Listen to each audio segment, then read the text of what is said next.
Abbiamo deciso che per crescere insieme bisogna collaborare, nascerà a breve finalmente la strada dei marroni. Pederobba e Combay cancelleranno le rivalità e promuoveranno insieme i marroni di Marca.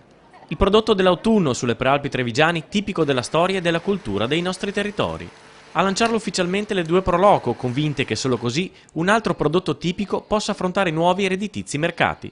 Castagni che dall'anno scorso sembrano rinati dopo i danni causati dalla vespa cinese. Basta vedere le piante in montagna, si vede che non ci sono più quelle palline che c'erano, ogni foglia c'era una pallina adesso, per quello siamo contenti. Produzione limitata rispetto all'anno scorso, dove c'è stato un vero e proprio boom, ma questo non significa che a Pederobba vengano preparati i marroni di altre località. Perché dovrei comprare i marroni in Toscana o in Campania se ho qui i marroni a chilometro zero? Che la qualità sia alta lo dimostra la presenza da tutto esaurito nella tensostruttura allestita come ogni anno a Pederobba. Buone le castagne! Buonissime! E siamo venuti da 3 basene che poi mangiare castagne gli altri.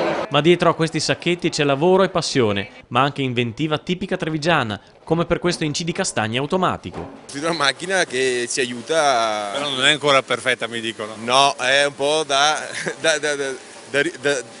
ritoccare, diciamo. C'è già la nuova versione, però ormai il prossimo anno. E mentre il fuoco cuoce i marroni, già si pensa al prossimo fine settimana a Pederobba. Sabato prossimo, il 22 di ottobre, 3 uomini di parola. I protagonisti assoluti sono il famosissimo scrittore Mauro Corona, il giornalista di Canale 5 Tony Capozzo e il compositore Luigi Magliaron.